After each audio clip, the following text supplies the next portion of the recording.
Hello, welcome to Sterlo's Wrap. Oh, straight run! Bank, take advantage of it. Standard applause! It's a stupid question. It's not! I have far greater expectations of you than that. Oh, yes! He's gone all the way! Now, he's popular, he's a great leader, he's the mentality of this football team. Oh, and another one from Cleary! Well, it doesn't get much better, does it? Absolutely outstanding, and the finish is just as good! It's rugby league, isn't it? Hello, welcome to Sterlo's Wrap. After one of the busiest periods for rugby league we have seen in recent memory, unfortunately, not a lot of it has to do with the on-field action. We're here after round 17 wrapped up yesterday. Peter Sterling. We're going to start with the big news, I suppose, that the competition's moving to Queensland. Yeah, hi Matt, you haven't relocated as yet? You've taken your time? I'd be happy to, though. It's pretty chilly in Sydney at the minute. Yeah, look, it was something that always was going to happen when we considered the news that was coming out in regards to the COVID numbers, to protect the competition, basically. And what it does do is put perspective the players who mucked up, within the last 2 weeks, the pressure that would have put on the Queensland government to allow all of the clubs to go up over north of the border. There would have been trust issues there for sure. But fortunately, clubs will go up there and at least a month to start with. It may well be longer.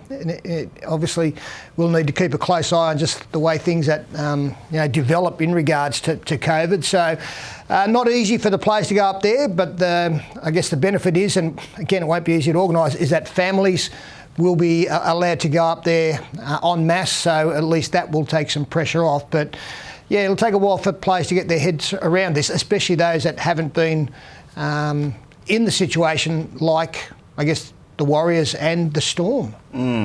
Yes, a massive logistical exercise, obviously, but not necessarily an excuse for teams to not succeed on the basis of what the Melbourne Storm did last year. They were asked to relocate for pretty much the entire season without families, I believe. Yeah, and I think for a lot of it, and won the competition. Definitely, and it gives them a bit of an advantage over this next month or however long the period is, and the Warriors as well, who've we know have had to endure this type of displacement for the last season and a half. So, again, it won't be easy, but it's no excuse. The players are professional. They need to understand that their jobs have been maintained, and now it's for them to knuckle down, do the right thing, and prepare well and go out there. The run to the final start now. And, this next month could well decide which teams are going to play finals football and which teams miss out. So you've got to take this on board, get up into Queensland, as I say, prepare as well as you can and just head down bum up and get the job done.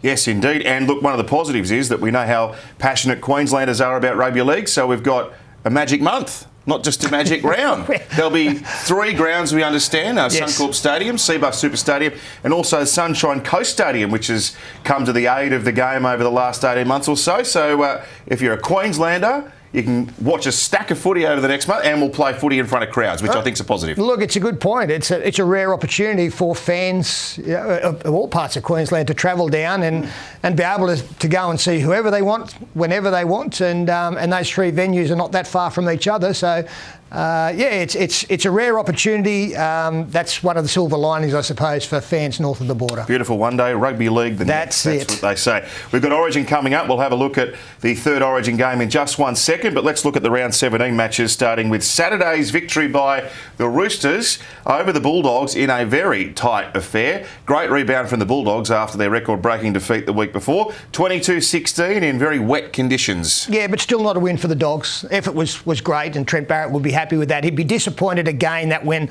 the game was on the line in that last 15 minutes, they just didn't have the class and the know-how to get home. Like I never thought that they were going to win the game, the Bulldogs, but I also never thought they were going to get pumped in it either. So, it's an important win for the Roosters, who've had a rocky time of late.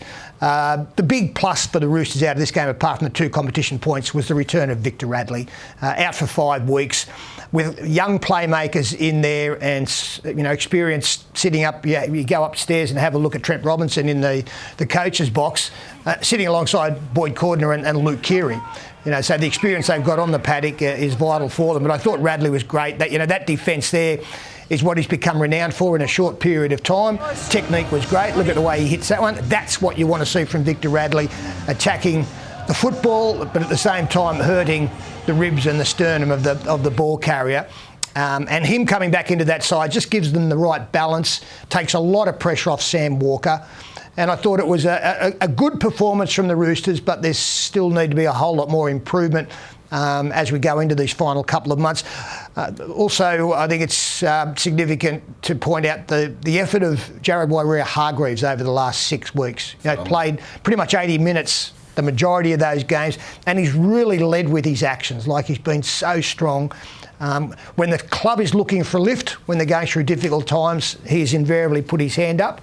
So the big pluses for me were the return of Radley and Waerea-Hargreaves just continuing his great form. After everything they've endured this year and a run of sustained success, Pete, has the lemon been squeezed at the Roosters, do you think? Look, I think it's going to be very, very difficult, yes. Their quality side. I guess what probably tainted me in that area was last week, not this week, but when they got belted, I wasn't surprised they got beaten, but it was the manner they got beaten.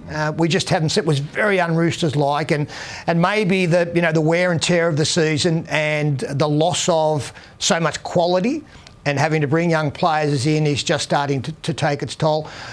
Speaking of young players, interesting finish to the game, this one, Matt. It worked.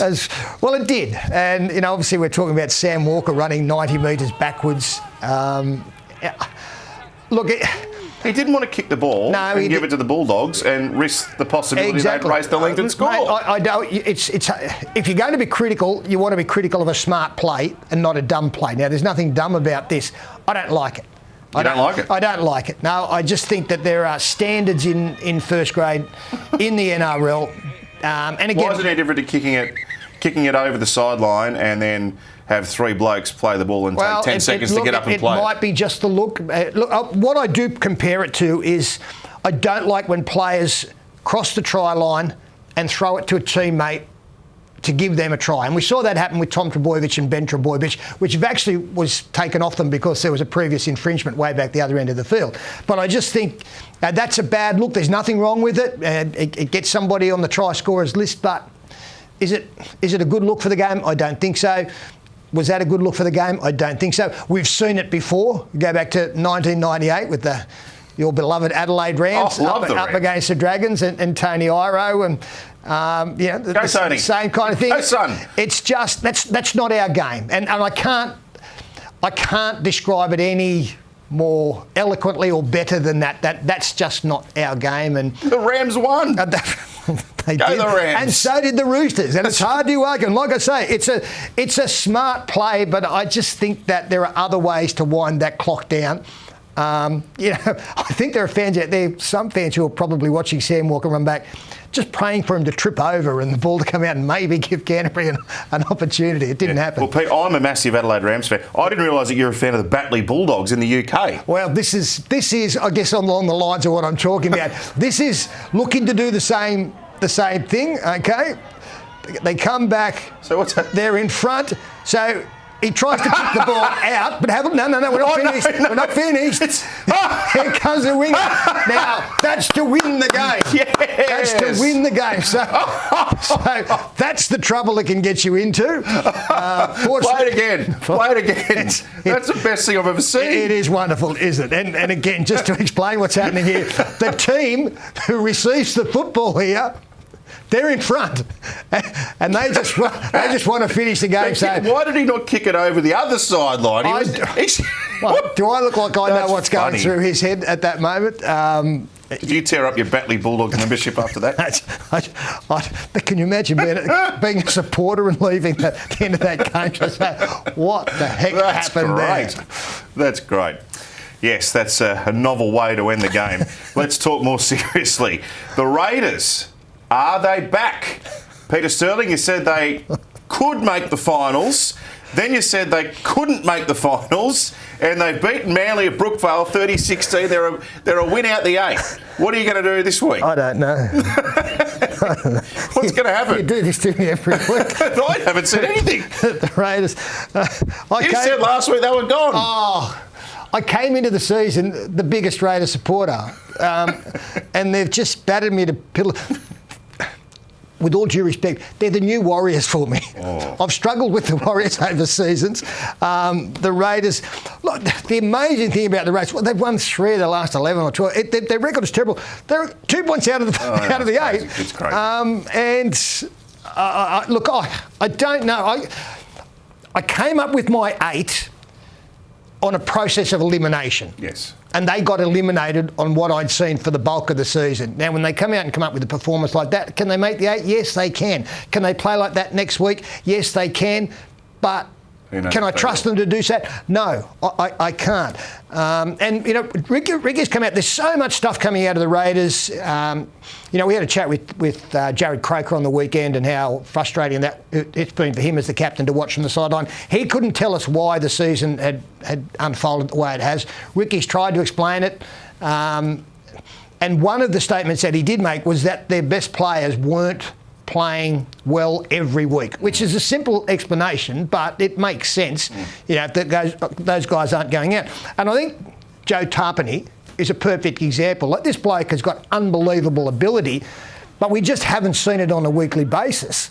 Now, on the weekend, we did. Like, he was tremendous. 17 on his back, came on like a stack of metres, troubled the opposition every time he carried the football. Came on very early too, because Tananis Louis went off. Exactly. Now, if their best players can play like this, then absolutely, they're a top 6 side if they play like the way Joe Tarpany plays, and if everybody supported that. But I don't know what we're going to see from the Raiders next week. What I did think was notable was I love Josh Hodgson as a player, but when Tom Starling came on after the initial 20-minute, 25-minute period where a bit of fatigue started to set in, Starling made a real impact on that game, and so did Hodgson by going and playing as a first, second receiver type thing. He can do that. He's capable of doing that. They started to play at that stage of the game, Pete, like they forgot about the pressure that's been on them, and they just started to play Raiders football. Yeah, and started to play straight and with momentum, and it was on the back of the speed and the service of Starling. And I'm not saying that I expect him to come in and take over from Josh Hodgson. I think their rotation works very, very well, and Ricky Stewart again has pointed that out in the past, that they play they play very well together. So, that was a positive for them. The thing is that if you take the 2 best players out of any side, they're going to struggle. Now, obviously, Papali'i and Whiten were missing for the Raiders. They covered that better than, I suppose, Manly with no Daly Cherry-Evans and Tom Trbojevic. Full strength, more pressure on coming in over the next 6 weeks. How do the Raiders handle that? That's the question mark. They haven't handled it well up to this date. But we were encouraged by what we saw on the weekend. I'm not reading too much into the loss for the Seagulls, because I think that we've seen enough from them to know that they'll finish in the top 6. Of the teams that are looking to sneak a place in the 8, though, talent-wise, the Raiders are one of the better teams. I mean, even the Warriors, you look at their team on paper, they were beaten yesterday. We'll talk about that in a minute. But there's so many teams there that have the talent. It's a question of whether they can get the consistency for the latter part of the season and make a play for the final. Absolutely. And that's the frustration of the Raiders this year, that the roster is stronger than those other teams in contention, in my opinion. And yet, they'll get a lead and relinquish that in a meek fashion way too often. They were good on the weekend. Let's give them more of an appraisal, so I don't have my head in my hands. In 2 or 3 weeks' time, we'll see if they can be a side that builds momentum and make a late, possibly unexpected rush. Friday night, Rabbitohs 46 over the Cowboys 18. Andrew Johns doesn't hand out compliments like these very often, Pete, but Cody Walker's performance was something else, and it prompted Joey to say that he is the closest player he has seen to Cliff Lyons, someone who you're very familiar with throughout your playing career, both Indigenous stars of the game and both very similar with the way that they play. Walker was out of this world. Well, he was the best player on the weekend, Cody Walker. I know he only had 4 games, but he was a standout performer. Everything he touched turned to gold. And the thing about great playmakers, and Cody Walker is, in inverted commas, a great playmaker, and he's still only going to get better. Like, this guy hasn't been in first grade for that long. He was a late bloomer at 26 when he came in. But the great and most effective playmakers, they throw the pass based on what they see from the defence. There's nothing premeditated about them. And on all of these occasions, you can see here, he just sums he sums it up in a split second. And the ability to deliver that on the chest of Tane Milne, and that could go behind him, over his head, way in front. Completely. It hit him on the chest, and they're at speed. So that was the quality, and that's what we saw in Cliff Lyons. Cliff Lyons was a magnificent player for the Manly Seagulls for so many years, and just we've got some footage of him here. He didn't run the football a whole lot, but I used the word mesmerised in commentary on the weekend in regards to Cody Walker. That's what Cliff Lyons did to opposition players. Now, Steve Menzies, we know how he benefited from him, but Cliff Lyons, there was always something on around him, but he always read the play and what was necessary. Look at that for a part. That's an over-the-top basketball pass at an angle. Yeah, that's difficult to throw without getting it on the angle. This is in the grand final when he's able to beat Chris O'Sullivan and score. With Cliff Lyons highlights, you sit back and enjoy. Look at the ad-lib play here, but he always throws the ball to somebody who's in a better position than he is.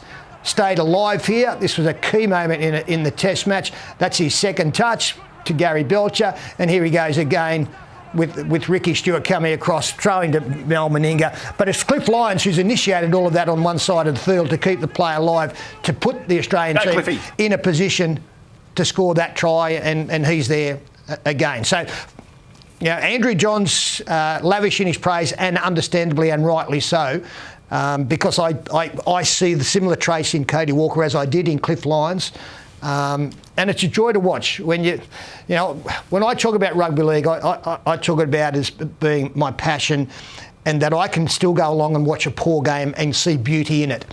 I see beauty in the way that Cody Walker plays the game, and that's where I get my enjoyment, be able to sit back and just watch that, because it's a joy to watch. Speaking of enjoyment, during lockdown, if you're trying to kill a few hours, watch the 1990 Kangaroo Tour, the Test Series, Great Britain versus Australia. Yeah. Is that the best Test series you've seen? Yeah, I think so. Yeah, it was the most competitive English side we've ever seen. An opportunity to win back the Ashes, which they hadn't won for decades. They won the first Test, didn't they? Yes. Yeah. And the Australian side, it was a cracking result, as you would expect. So that's what's keeping us sane at the moment, is that there is sport on television, especially rugby league. Some of that old stuff, especially for our younger viewers. Go back and.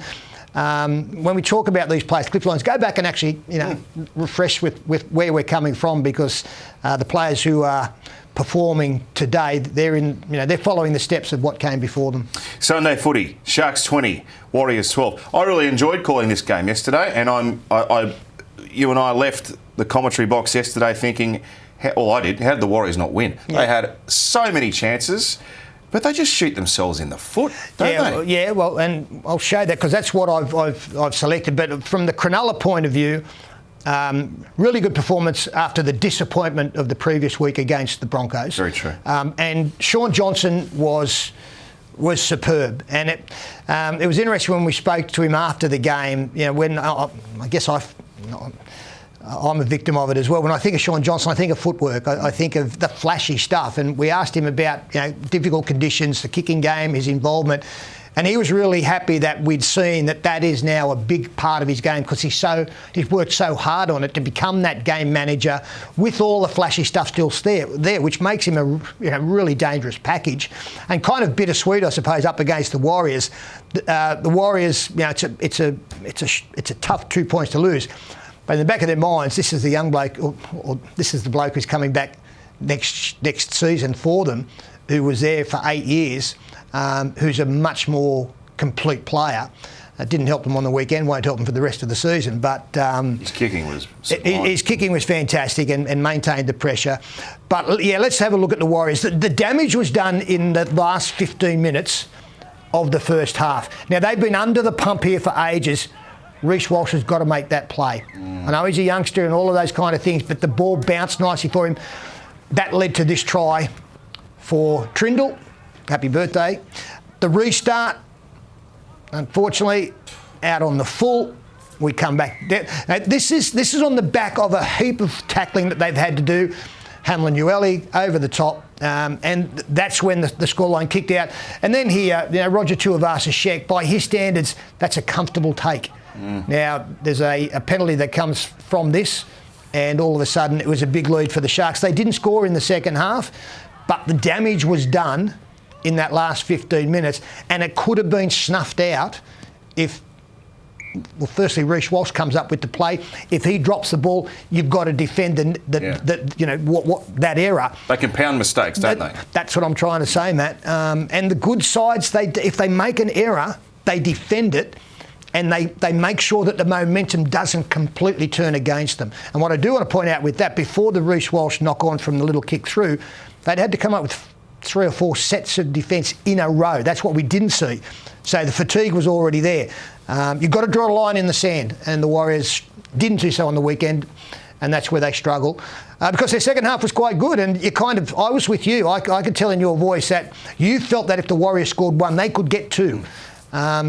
It didn't quite happen. They got over the line. They had the disallowed try. Was held up, wasn't it? Yeah. So they went close, and to Cronulla's credit, they were able to defend their line under duress.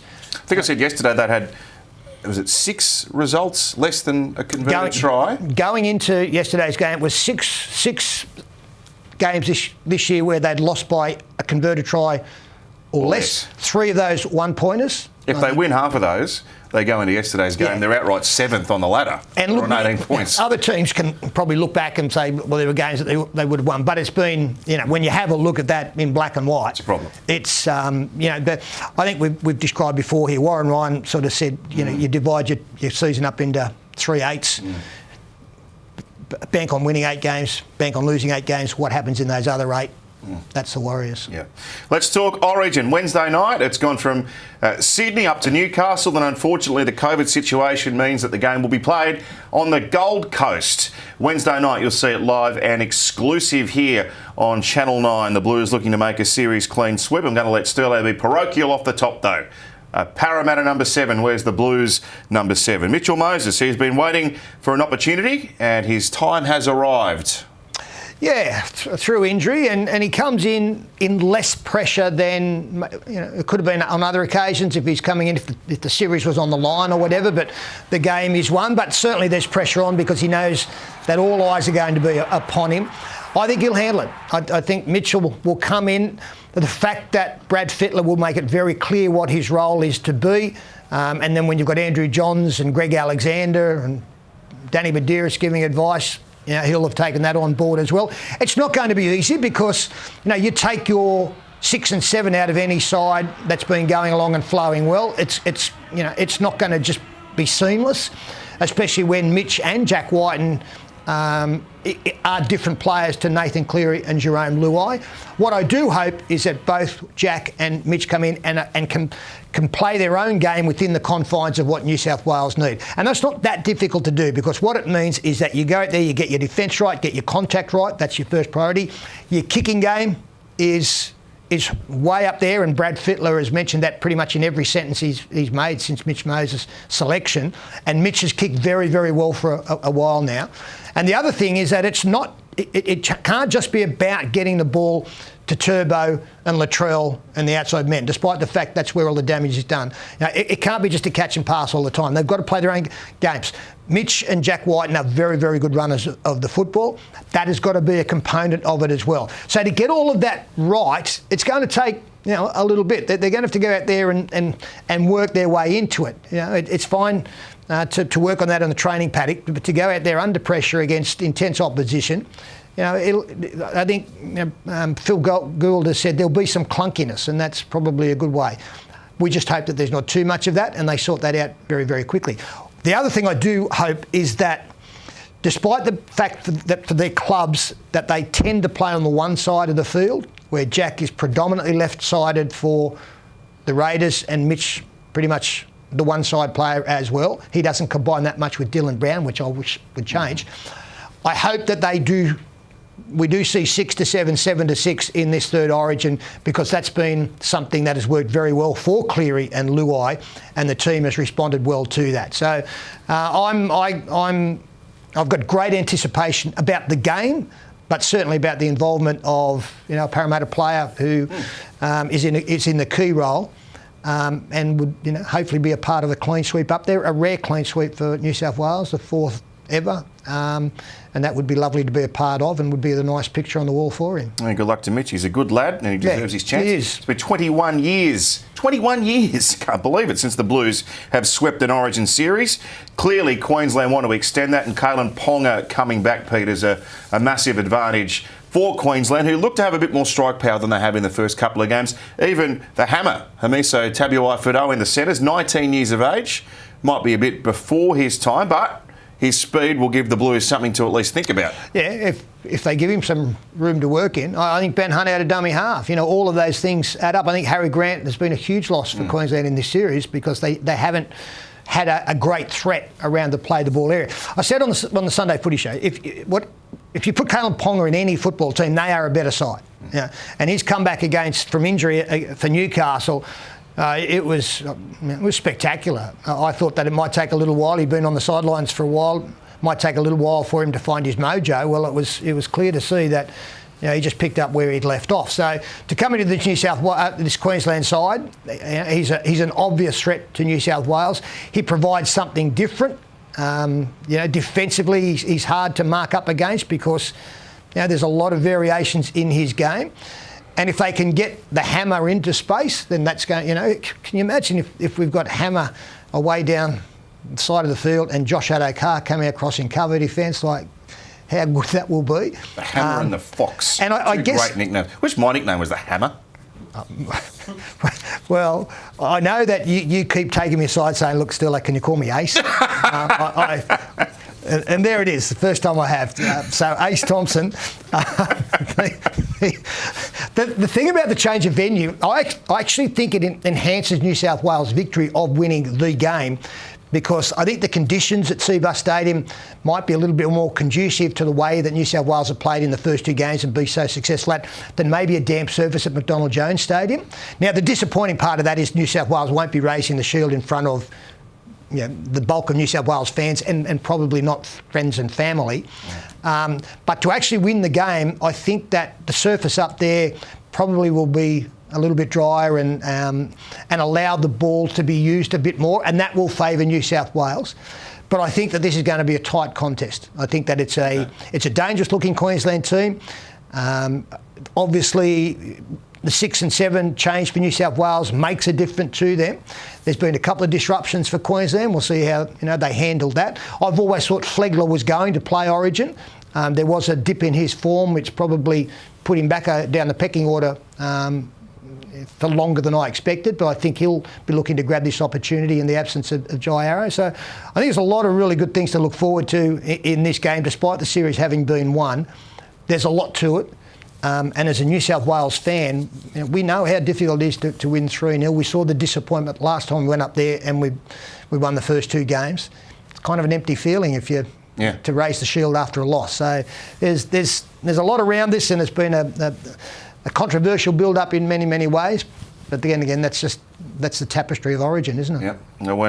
When the siren sounds and the game's underway, it's an Origin game. Doesn't matter what's happened around it. Doesn't matter if the series is alive or dead. It's New South Wales and Queensland. It's always a great spectacle. I don't know if it's a great analogy, but when you have a look at it, Origin is so special. I played 227 first-grade games.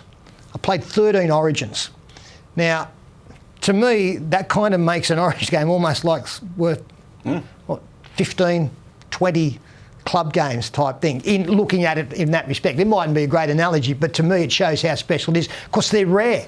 You get 3 opportunities every year, and you're not, because you were there last year doesn't necessarily mean you'll be there the following year type thing. So you've got to grab that opportunity and make the most of it. And Origin, the one thing about players coming into it, we've said it before, that if you look up after 20 minutes and you haven't been involved, the game gets away on you very, very quickly. And that's something that, again, Mitch Moses will need to deal with. But in Mitch, he understands his game. He understands the game better. And I think at 26 years of age, with 150 first-grade games under his belt, he'll be fine. All right, Pete. Enjoy the Origin. I will. We'll talk about it next week. No doubt about that. I don't care where it's being played. Once they run out there over the white line, it's the same size, and and there's still a lot on the line. Peter the Hammer Sterling with Sterlo's wrap once again. with Matt the Ace Thompson. I got a you know, one of those animal head covers for your driver. Yes. The kids bought me one. It's a kangaroo. I've nicknamed it Ace, just hoping one day it might happen. The way I'm playing at the moment, it's probably a fair way away. Mate, I've worked with you for a while now, and the Ace moniker has taken a little while to maybe. Hey, I'm happy with it. To be Just keep it coming. Can we finish now? Ta-da. See you next week. Bye.